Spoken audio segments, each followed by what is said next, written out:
Good evening, everyone. Thank you for joining us. I'm Ellie Wyndham, the founder of Walking Other People's Shoes and the program manager for us. It's based in New York. I'm in Brooklyn, and Walking Other People's Shoes strives to empower women of color voices through providing transformative experiences through storytelling and community. And we're happy that you can join us tonight. And this is a free monthly book club for children, parents, educators, and anyone who wants to have a deeper dive into themed activities and concepts around race, identity, and culture. Additionally, we have themed activities and snack ideas. I want to introduce you to our two facilitators tonight. Ruth is our activities facilitator, and she's not here tonight because she's in class. She's a senior at Lehman College, and she is pursuing a bachelor's in speech pathology and audiology, and she's going to do a master's in speech pathology, and these degrees will help her to continue her work in schools, provide extra support and in speech to students with special needs. She's based in the Bronx. And then we have Mia Wen Chen, our facilitator to our book club.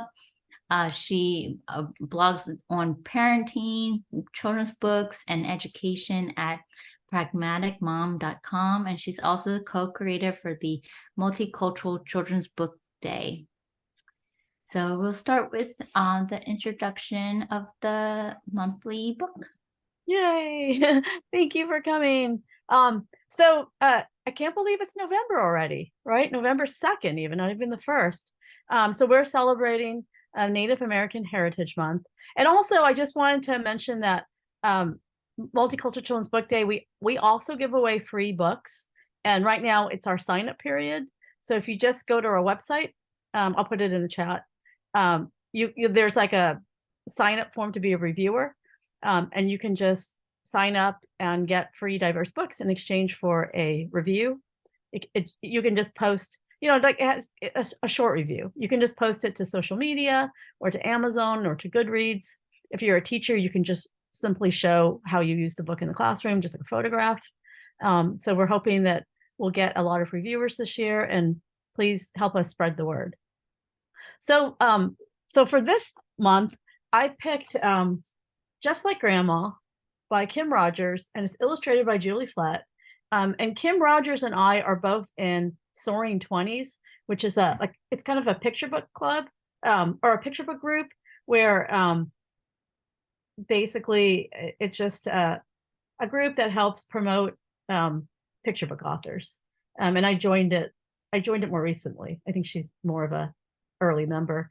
And Julie Flett, actually, the illustrator, she created a poster for us a few years ago for one of our classroom kits. And I asked her too. I was like, Julie, do you want to come join us? But she says she has terrible social anxiety, and she just doesn't do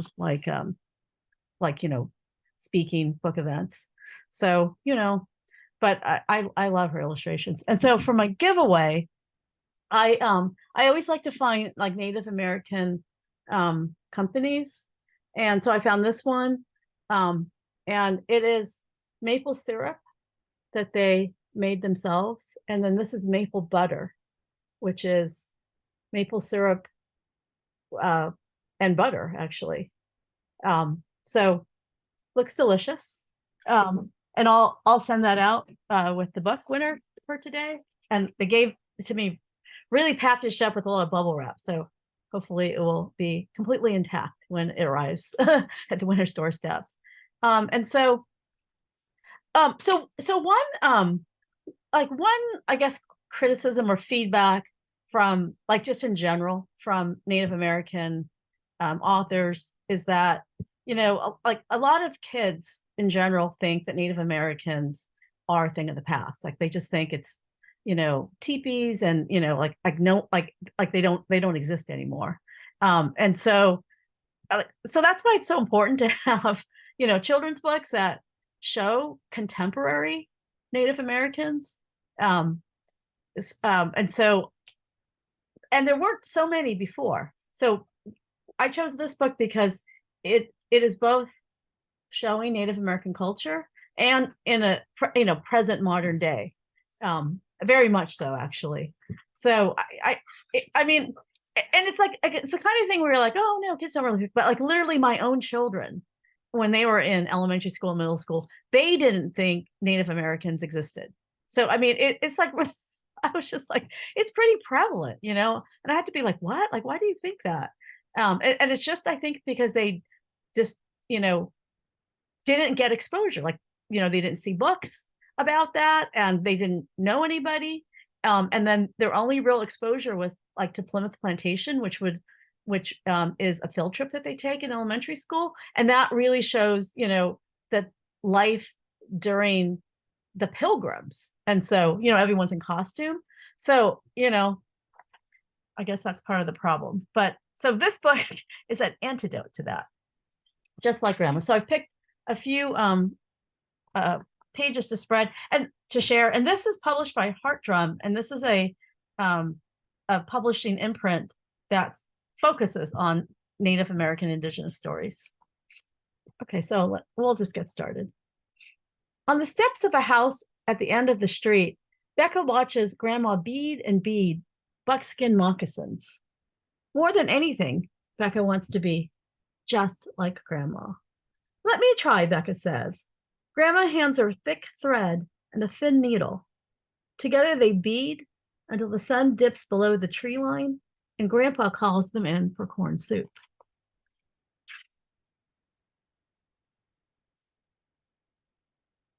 And then she sees her grandmother dancing. And so Becca, she flares out the back door and stands near the garden, barefoot too. Let me try, she says. Grandma shows Becca some dance moves in the cool grass. Together they flutter like the most beautiful butterflies Grandpa has ever seen, until the sun dips below the tree line, and he calls them in for fried chicken.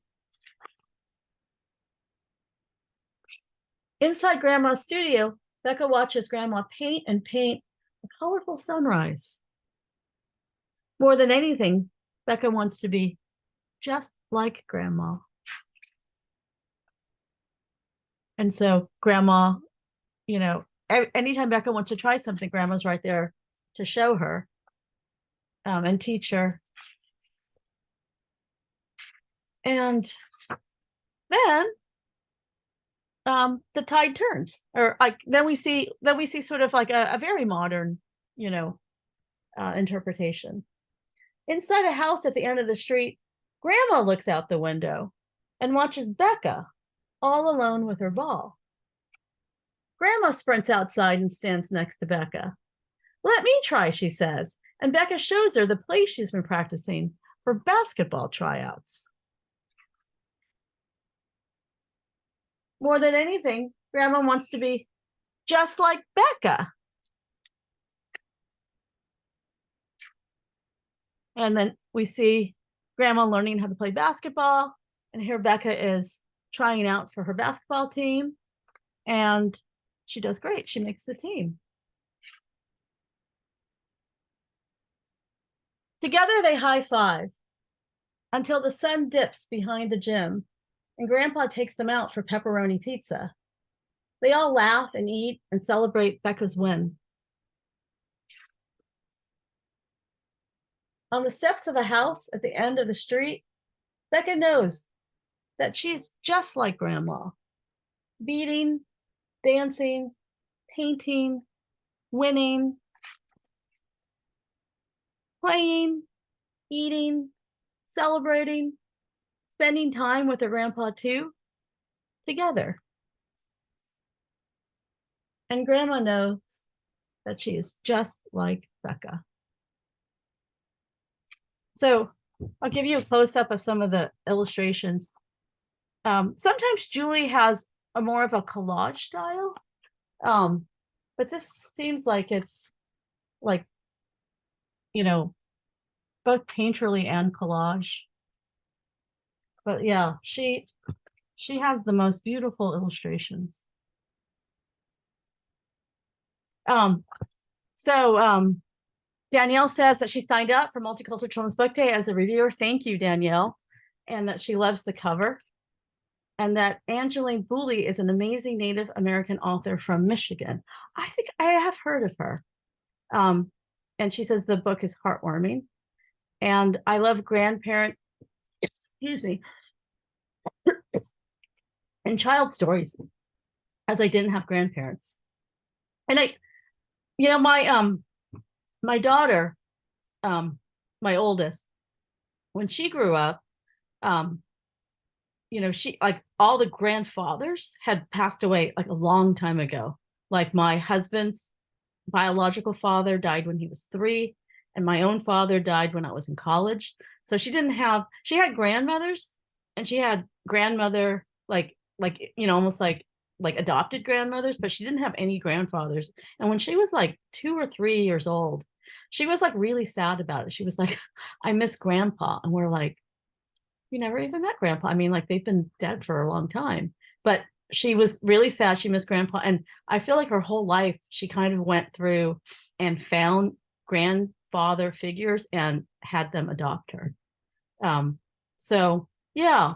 I didn't know my grandparents that well. I knew my mother's side were living, like an hour away from us, but they didn't speak any English, and I didn't speak Japanese.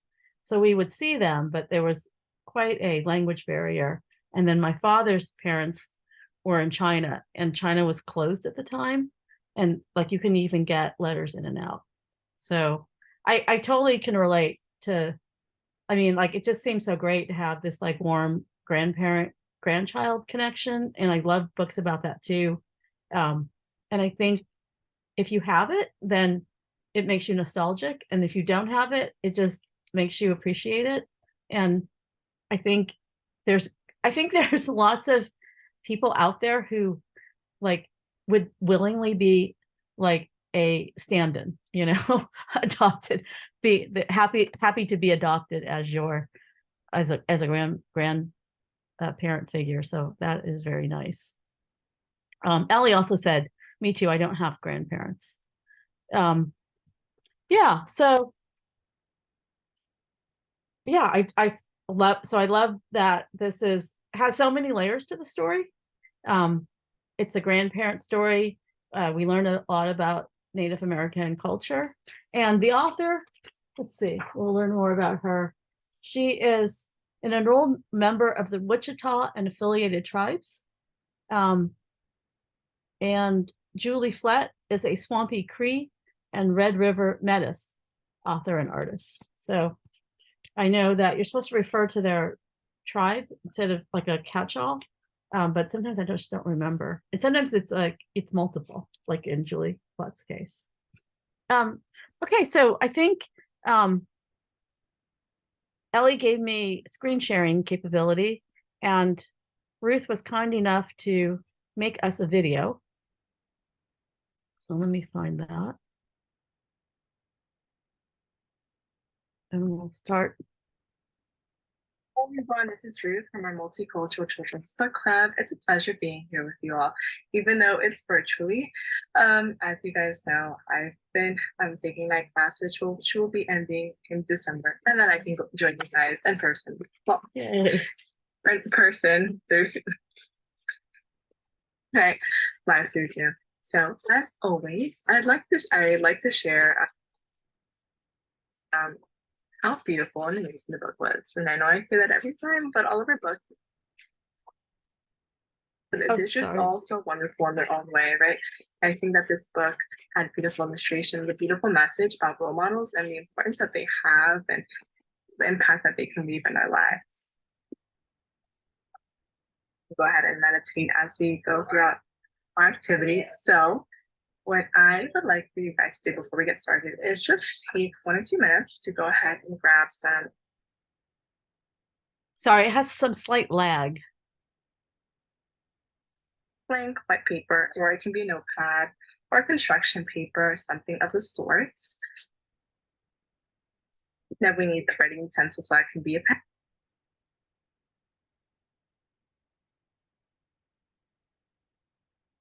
And that can be a pencil, and then and Dan, who can't, just give it a pop of color.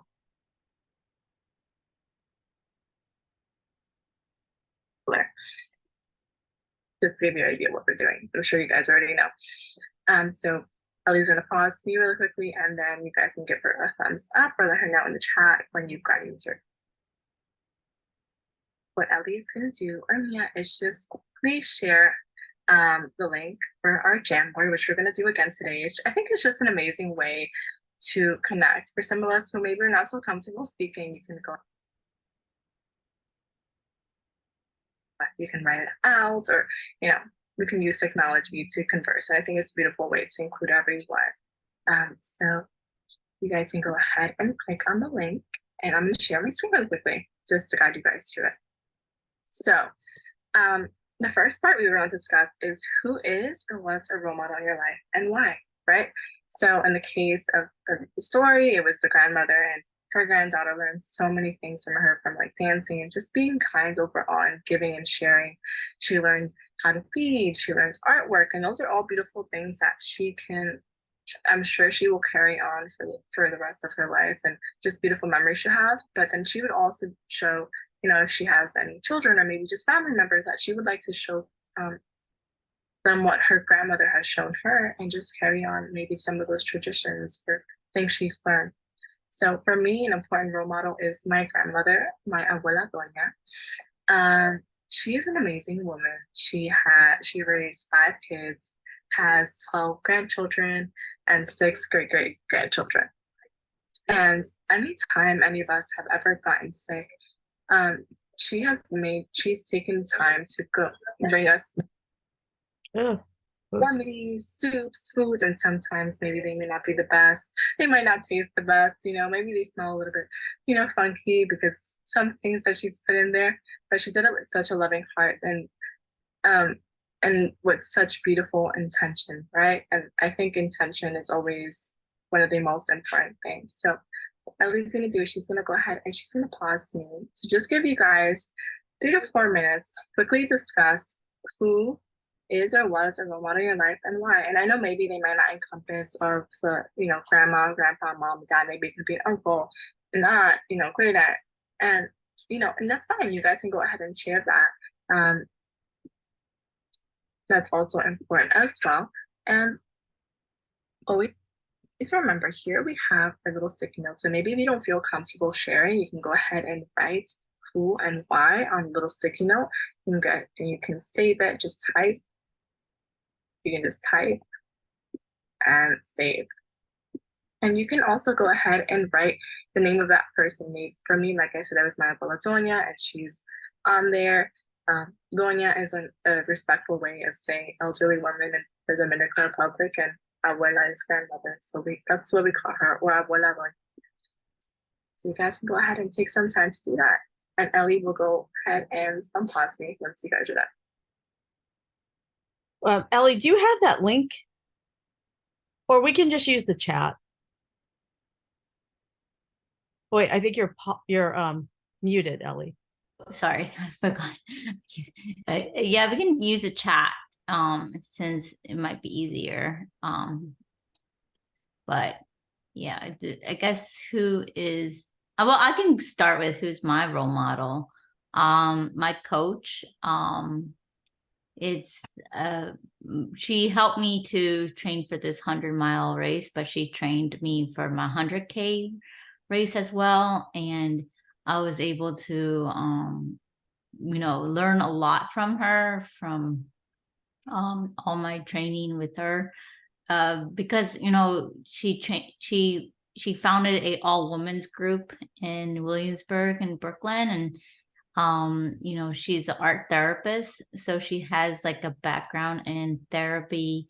So her approach is really a really great way to approach athletes.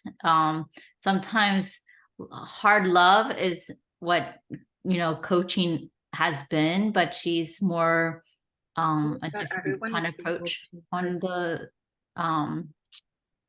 coach. So I appreciate her and her soft approach on coaching. That's awesome. So my mom passed away in 19, and she's kind of my role model, like more and more, because like she literally never said like unkind things about anyone. And like that was something like I kind of didn't notice as much growing up, but my mother was Buddhist, so I feel like a lot of it is the way she was raised um as being Buddhist. But then like after she passed, I got a letter from her childhood friend. She grew up in San Francisco's Japantown, before World War II internment. And anyway, in the letter, her friend said, yeah, your mom never said anything bad about anyone ever. And I just remember thinking like, wow, that's so hard. You know what I mean? Because, like not to criticize or say anything bad, but like even for one day. But anyway, that's what I try to remember going forward. Robert Joyce said a former high school teacher and an uncle are role models. And Danielle says Debbie always focused her complete attention on people and always made me feel seen, loved, and important. Debbie still greets me with joy and positivity. And I think she said, oh, her person is her mom's friend, Debbie. And that's actually like that full attention and making people feel loved and seen and important. That is a special gift too. It is. Especially like in these times with like social media and like everyone's rushing and, it almost feels like an old school value. Yeah. All right. So, well, I'll hit play now and see. Mm-hmm. Right now, we're going to go ahead on to our next section, and that is what is something that they taught you to do, right? I'm sure that there's maybe something you've learned from them, whether it be cooking, dancing, artwork, sewing, or it could be something else that's not on here. It's not limited to that. It's just to get us thinking, what is it that we learned from a role model? What is something that they taught us or that we saw and we learned, right? For me, it was to cook and make remedies. My abuela doña, she has plants in her house growing. It's a beautiful garden, and she uses them to like I said, when we're sick, she brought me an oregano plant, which is ginormous in my house, and I love to put in all of my teas and help me whenever I have maybe a headache or a pain, and it helps so much. And it's just a natural way of to help my body, and I love that. That's something I've learned from her, and would love to pass on to my children, and hopefully they pass on to theirs. That's not something that's so normal over all of America. So what we're going to do is, as we did before, at least, I'm gonna go ahead and pause and give you guys just 2 to 3 minutes to really quickly share what is something that your role model taught you to do, or what is something you learned from them, right? And that maybe that can even be like a character trait in the sense of being kind or being compassionate, being loving, sharing with others. Those are also some beautiful things. And you guys can go ahead and, if you don't want to say it, go ahead and post it on there as well. Does anyone want to share? Yeah, I can share. Well, a part of the ultra running in the recovery part is important, and I think she really helps me to remember like one step at a time. It's also part of the training for the races, but also it's important to just focus on whatever step is in front of you instead of like at the end. So it's just builds up slowly versus like trying to reach to the bottom, to the finish as fast as you can. Anyone else? So my mom is really creative, and she didn't really start painting until well into retirement. But then she started taking classes, watercolor and oil, and she was like so good. I have like paintings all over the house, but it like her creativity kind of I did it a little bit like when I was younger, but I also like started painting more and more as I got older. So I'm just going to show you. This is a watercolor that I'm working on. That's of pretty. a house. I took a class on how to paint architecture, and so this is just a house portrait. Let's see. Can you do that? Can you find the comments? The chat. Oh, here's the chat. Sorry. Oh, hi, Rosika. Rosika's here. Oh, here's some beautiful things. Danielle said, Debbie taught me that people are beautiful. All people are precious gifts. That's so lovely. That's just especially like in these times where like we seem so at war with each other and divided, and literally countries are at war. That's such a beautiful, simple thought that I wish everyone could take that to heart. Rastika said, sorry for joining in late. She just got free and she's going to just listen to us. Welcome. Yay. We're so happy to have you. So Rastika, feel free to join in. We're just talking about role models and what they taught us. And that's based on this book of a grandmother showing her granddaughter how to bead, how to paint, and other things, and then the granddaughter in turn showing her basketball moves. All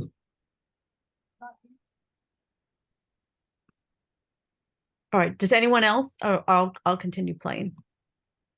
I hope that everyone had the opportunity to share. We're going to go ahead on to our next slide. Now it's time to draw. Maybe you're wondering what we're going to use our paper for. I mean, I'm sure you assume drawing, but we are going to draw. So we're gonna go ahead and put those two parts together, right? We're gonna put together who was our role model. Maybe it was mom, dad, grandma, grandpa, and what they show us to do. And we're gonna go ahead and we're gonna draw that picture, right? Let's say, for example, in my case, my grandmother, she taught me how to make natural lemon tea. So I'm gonna go ahead and draw a little quick scene of my grandmother showing me how to make some tea with the natural herbs she had growing in her house, something like that. Or it can be cooking for you or artwork and whatnot. So I'm gonna go ahead and we're gonna give you guys about 5 minutes, to draw your artwork. And then Ellie will come in and talk to me again. 3, 1. So I'm just going to show you my drawing. I wish my mom's art is all over the house. I don't have any in my office. Wait, Ellie, you're muted. I love how I keep forgetting to unmute myself. I said I made something really simple. I know you can't see it. Maybe, I don't know. Let's see. It's a cactus. Nice. Since I was in the desert, there's my cactus, guys. Joshua, yeah, it looks like a Joshua tree. Yeah, so it's a cactus. It's somewhere that we both love. We've been to Phoenix multiple times together. And so it's just a nice memory experience. Every time we go out there, we're learning something new. I did 60K twice, 100K, and then 100, attempted a 100-mile. So that's like 4 times right there. So we love our cactus experience. Is it elevated? Are you running in elevation too? So it's like that much harder? It's heat and cold and then elevation. Yes. It's 50% dropout because people run too fast at the beginning where it's super, super hot. The heat gets to them and then they drop in the third loop or second or third loop. I made it to fourth loop. So 4 out of 5 of 100 miles. Yeah. So I was getting closer. I got past to most people where they would quit. So wow. So it's not just distance, but you're also battling the elements, and it's that much harder because it's elevated. So it's harder to get oxygen in your lungs. Does anyone else want to share anything? I might.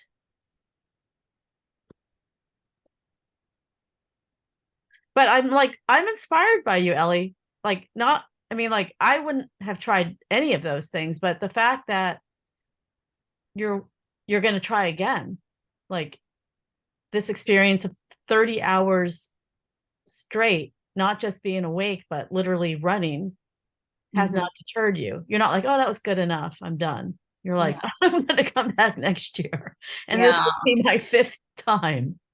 Yeah. I That's mean, pretty amazing. it was around 20 hours when I had to stop running, but I would have had another 10 hours.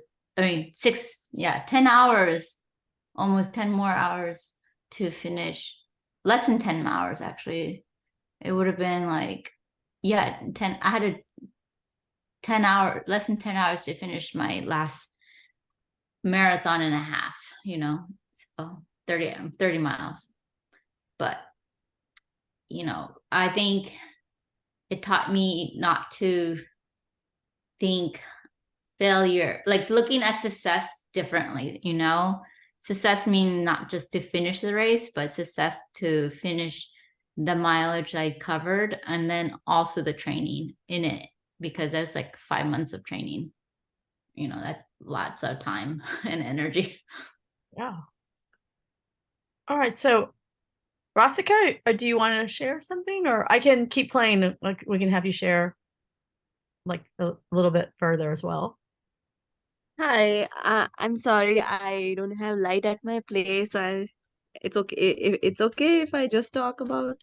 Oh yeah, sure. Yeah, so I was just hearing you out, and I think my aunt would be my inspiration because just like me, she's also an illustrator, and so she's actually the one who introduced me to this illustration world, and I really got into it. So we used to draw together over the weekends. So whenever I went visited her place, we drew together every like all the time. And she made sure that I draw at least for half an hour every day, and unless I do that, I don't get a food. So I think she's still my inspiration. Like now I teach kids drawing, and now I understand that if if they want to learn digital drawing, it's just easy. So it can be learned within a month or two, but having a hand skill is a lifetime skill. So I think I'm very grateful to her.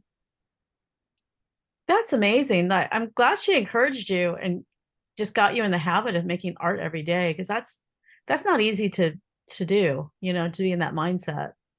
Yeah, Yeah. right. And what a beautiful outcome, because of her love and just like wanting you to, you know, like treat it like a profession, or just like to really Yeah. embrace it. Like she kind of taught you how to be successful at it by just And like, it's kind of way it's like I do it every day. So whenever I have little time at school, when my kids they see I teach at a preschool, so when they see me drawing, they so the interested ones, they come and sit next to me and they draw too. So I think I am just in my little way passing my aunt's thing to the kids. It feels good. It really feels good. that's wonderful. Okay, let's wrap I up because hope that you guys have the opportunity to finish your drawing. Um, I'm gonna go ahead and I'm gonna share mine. Ooh, I'm gonna go ahead and fix my camera so that y'all can see my drawing. Here we go.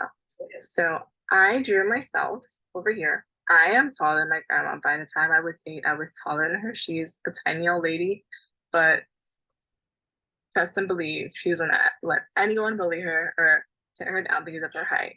She loves to wear her heels, and she's always dressed up. She has little cute red glasses. And this is me with my curly hair, and this is us. This is in her house. She has a big plant, and here we are making some tea on the stove. And I'm just thanking her. I was usually when I have a headache, she's like, "Oh, we're going to the kitchen. We're making tea." So that's my drawing, my picture. So I'll go ahead and pause me once again and give you guys 2 to 3 minutes to go ahead and share. I think we shared already. I'm sure that you had beautiful drawings because every time we've had a book club, you guys are artists, you know. I have my stick figures, but you guys blow me away every time. So I hope that you guys had a wonderful time, that you really enjoyed.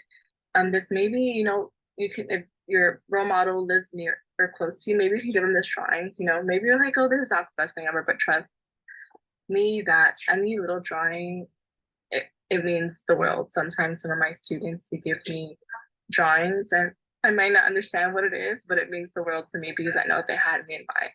So I hope that you guys enjoy the rest of the night, and we see you again for our next book club. Next book club, I'll be there virtually, but the one after that, I should be there in person. So I hope to see you there. Have a wonderful night, everyone. Bye. Thanks, Ruth. I mean, like, she's a full-time student, so we really appreciate her making these videos. So I know the author, Kim Rogers, here she is connecting right now as we speak. Yay. Let's see. Hi, Kim. Hi, Kim. She's still trying to get on. Here she is. Hi, Hey, Kim. can you hear me? Can you hear me? Yes, we You can. can hear me? Yes. I can't hear you. Oh, you can't hear us? No, I can hear you. We can hear you. Yeah, I'm having trouble hearing any of you. I don't know what I should do here. We're not on mute. Do you want to go back out and come back in?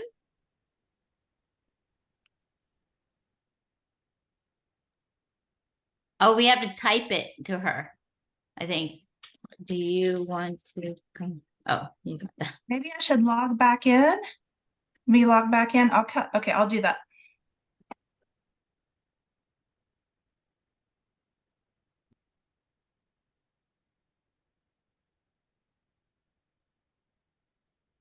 Sometimes the tech is not very cooperative. Oh, here she is.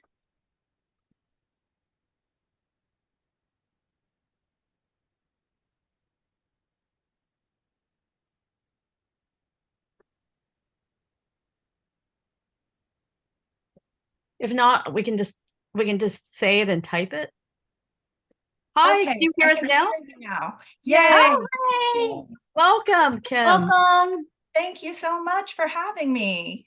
So I was just telling people earlier that we're both in Soaring 20s together, and that's how we met. Yes. And then also that, like, one message I heard just as a children's book blogger many years ago, but it always resonated, especially because it was true of my children, was that most children think that Native Americans are a thing of the past. My own children thought they were just in history books, not even history books that they read. I mean, you know what I mean? Like, they're not even that well covered.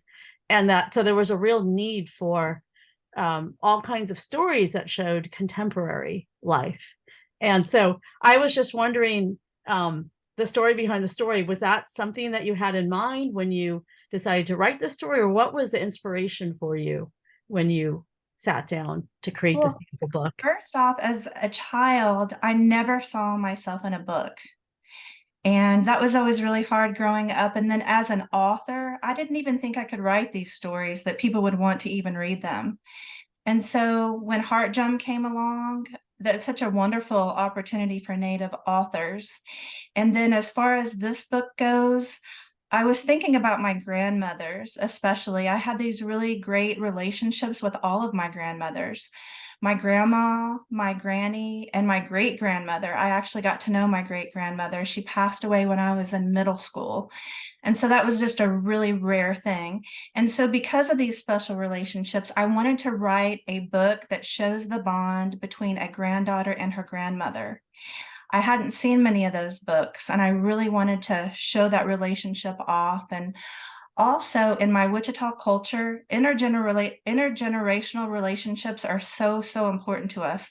We hold our elders in high esteem. They are the wisdom keepers. They are the ones that pass down stories, cultural knowledge, and ensure kinship ties.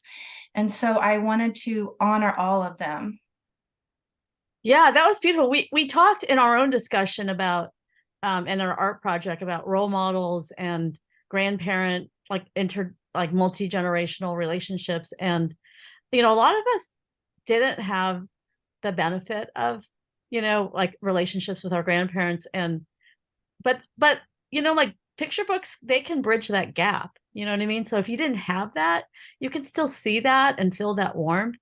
And I definitely felt that warmth in yours. It was such a loving relationship. But I really liked how you turned it like head to toe, and all of a sudden the grandmother was willing to be the person learning, and the granddaughter had something to show and teach. And how are you a basketball player, or how did that piece, because that's a really, usually you see these intergenerational stories and it's like that first half and it just goes on and on and on, and then it sort of ends.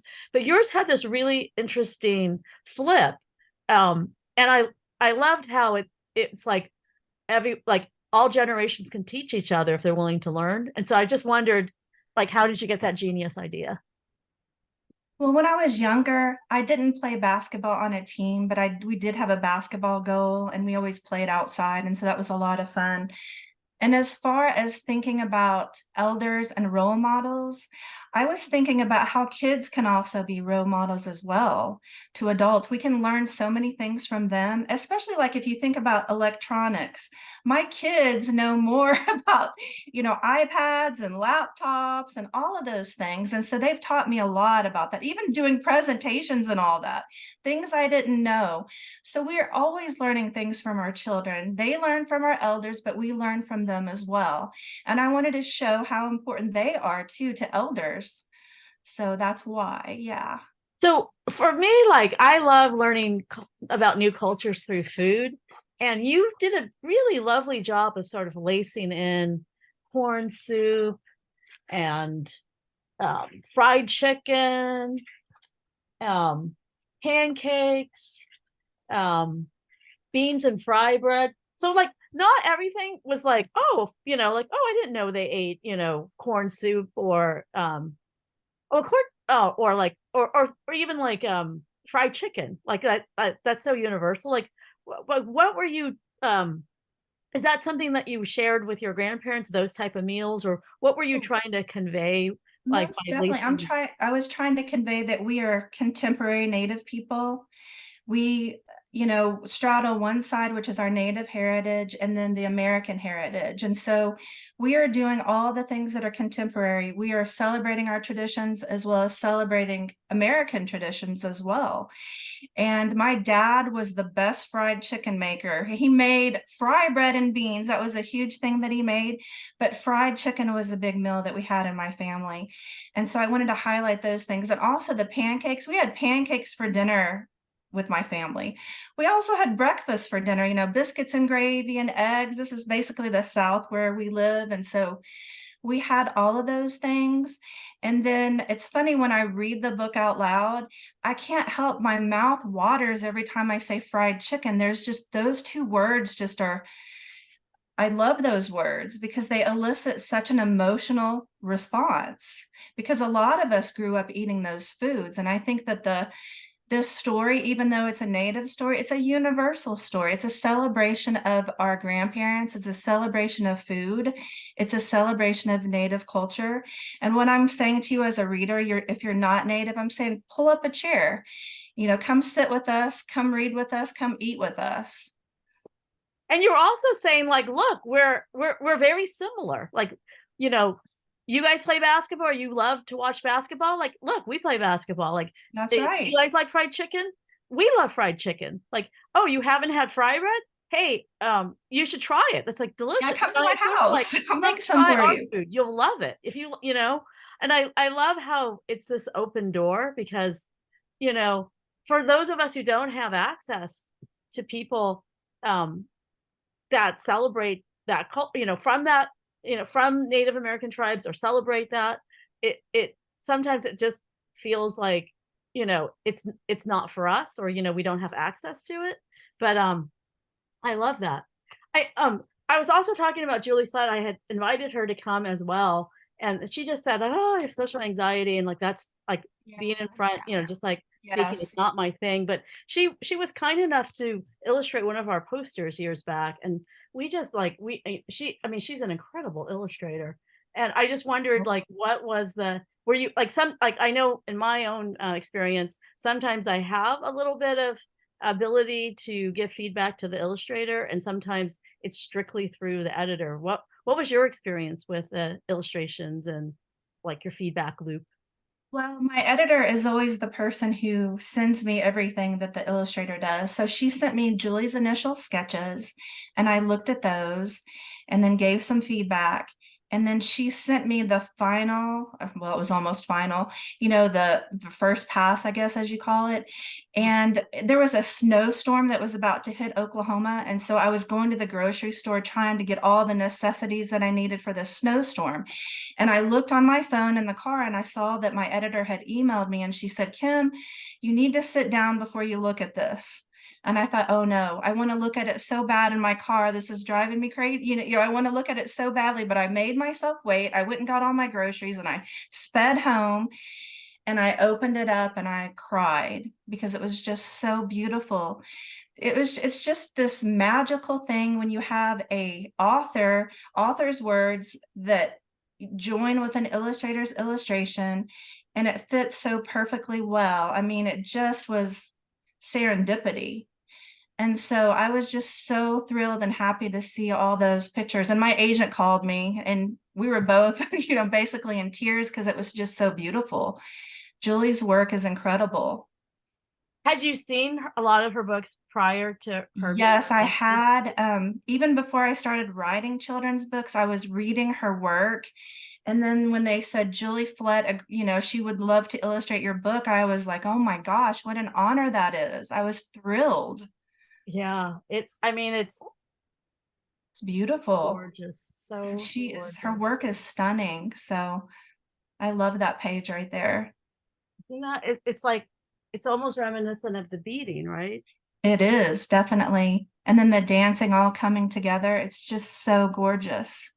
Yeah, the dancing scenes, and almost reminds me of her bird song, her own book. Yeah, and it does, because you can tell that that's a Julie Flett book. And then look at the joy of the family dancing in the house. I love how that is Native American joy. A lot of times people think of Native people with trauma. We are joyful people too. And so that's just a celebration of our culture. That's a joyful book with joyful illustrations and a joyful relationship between a grandmother and her granddaughter.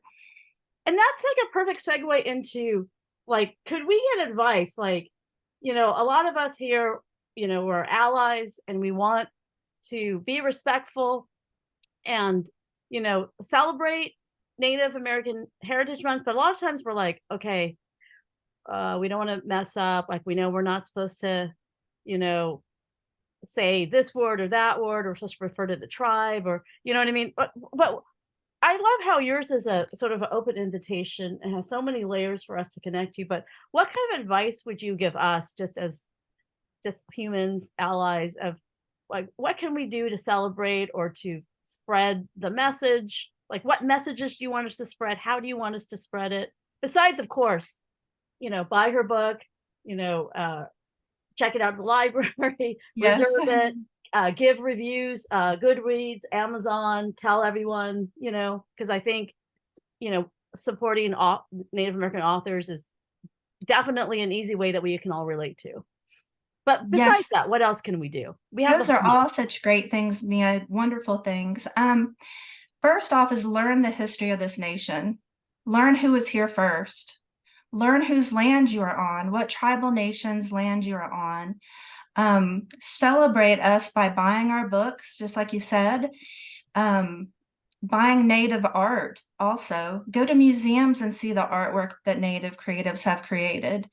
There's a museum up in Tulsa that my husband and I went to for the first time a couple months ago. It's called the Philbrook Museum in Tulsa.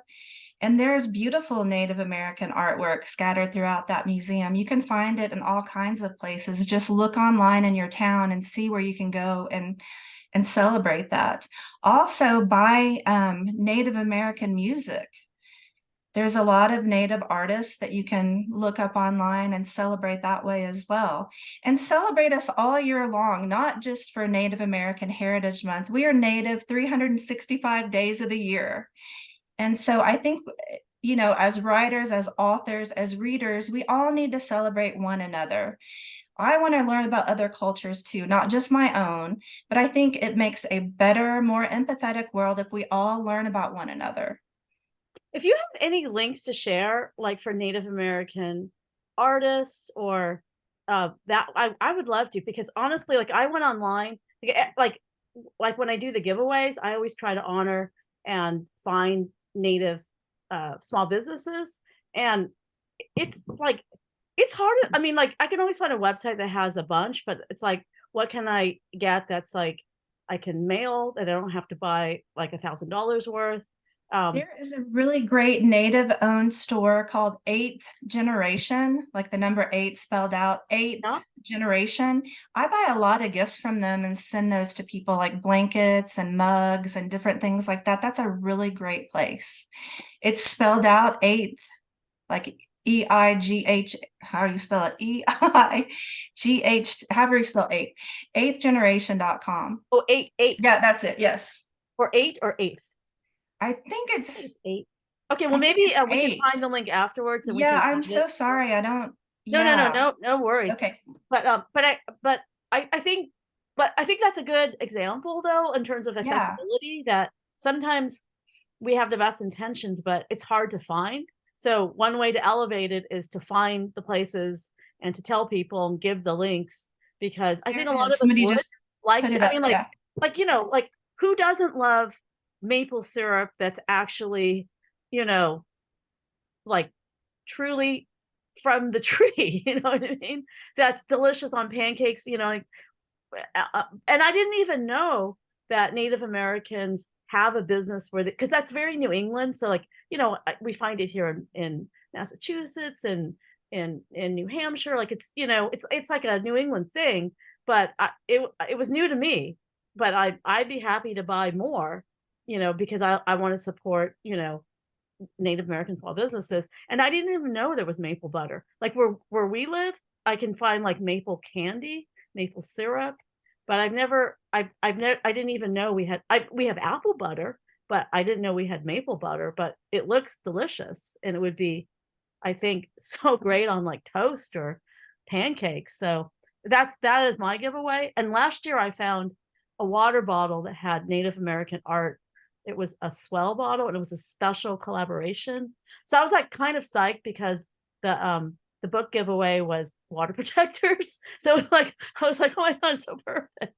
But yeah, I mean, but I know, like I was reading also about corn soup, like in other books, where the corn sometimes is a special corn that it's dried and then reconstituted. So I don't know if you have recipes on your website or your publisher's website, or sources of, you know, to how to make the recipes and how to buy the products authentically from, you know, Native producers, because that'd be awesome. And also, just like for us, we're about a book club, so you know, I'm hoping that like we're giving ideas, and then maybe in the classroom, in libraries, or at home with kid book clubs, people will be like, oh, I'll read this book, we'll do a book club, and then, you know, we can do this as a snack idea. So not to put you on the spot, but if you have that already on your website, we'd love to. I don't have that on my website. As far as corn soup goes, that is not really one of my tribal recipes. When you go to a powwow, you'll find all kinds of foods from different tribes. And so I don't have a recipe for corn soup. My dad has made it before, and I cook a lot as well, but I've never actually made corn soup. I go and have it at powwows. Sounds delicious. And then if you think about fry bread, there's so many different ways to make it. And it's so funny because in my own tribe, we all make it different ways. And we're like, mine's the best. No, mine's the best, you know? So it's one of those things where, yeah, it depends on who's making it. It's like dumplings. Like yeah. Oh, like dumpling. Yeah. So, well, what's next for you? What else are you working on, or what other books? Like, tell us how else we can support you, and what else we have to look forward to from your work. Yes, you can go to my website. It's kimrogerswriter.com. And I have a second book that just came out in September, and it's called A Letter for Bob. It was illustrated by Jonathan Nelson, and it came out with HarperCollins. And it's the story about a young Wichita girl and her family who say goodbye to their beloved car Bob. And the little girl, Katie, she's Wichita, and she basically writes a letter to Bob, thanking him for all their good adventures they've had together. And so that came out. And then I have a third book that's coming out in February 2024, and it's called I Am Osage: How Clarence Tinker Became the First Native American Major General. And again, that's a picture book biography. It comes out with HarperCollins. It's illustrated by Bobby Von Martin. It's his first book that he's illustrated. He's Choctaw. And this is a book that I'm really excited about. I come from a military family. 6 of my family members have worked or been stationed at Tinker Air Force Base in Midwest City. I was doing research one day at the Oklahoma Historical Society in Oklahoma City, and I stumbled upon General Tinker's bio.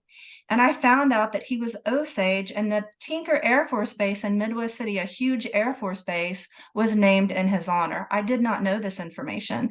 I asked my husband, who was stationed at Tinker, and he still works there. He's retired now, but he's a contract worker. And he had never heard of General Tinker. And then friends and other people I'd asked had never heard of General Tinker. So I wanted to write this story to highlight him as being an unsung Native American military hero. So I'm very excited about that book. I can't wait for everybody to read it. I love finding these hidden heroes of history. So I'm super excited about, I did see the letter from Bob on social media. So I'm excited to get my hands on that as well. But thank you so much for joining us. I know we're just a little bit past, sorry, 8:02. Quickly, Ellie's going to pick the winner. So they'll get the maple syrup, the maple butter, and the book. And next month, we're going to be celebrating Hanukkah with the 9th Night of Hanukkah by Erica S. Pearl. She used to live in Cambridge, so like near me, and she literally was neighbors to a very dear friend of mine. They were like next door neighbors, and they were friends. And so I met her at her chicken butt book event. So I'm excited to have Hanukkah for next month. So I hope you guys will all join us. And Ellie is going to do the honors of picking a winner. So we have our regulars tonight. So the regulars continue to win. So I think if we're on rotation of who wins, I'm trying to remember who was last person. I think it was Robert. So I think this time would be a different turn. So I think it's either. I think it's Rasica. Oh, I got a book in September. I got it in September. So that means that is Danielle's turn. Or who? Yeah. I think it's Danielle's turn. We're trying to be fair. So oh yeah, great. I think I have everyone's get their turn in our book club. It was so fun actually. When it's been a year I joined this book club, and so even last year I got a book in September. This year I got a book in September, and September happens to be a birthday month. So I'm so happy. Oh, yay. What a good month for you. Okay, well, I'm going to send an email with Danielle, and congratulations. Thank you for coming. Thank you, everyone. Excited. Thank you so much to our special guest, Kim. And yes, great message. Let's celebrate Native Americans year round. Love it. Great. Thank you so much for having me. This has been great. Thank you. Thank you. Good night, everyone. Good night. Bye. And it's recorded, and we will eventually get these all on YouTube. Ellie and I are going to try to do, we have like 14 to do. I know. Takes so long to upload. Bye. Bye.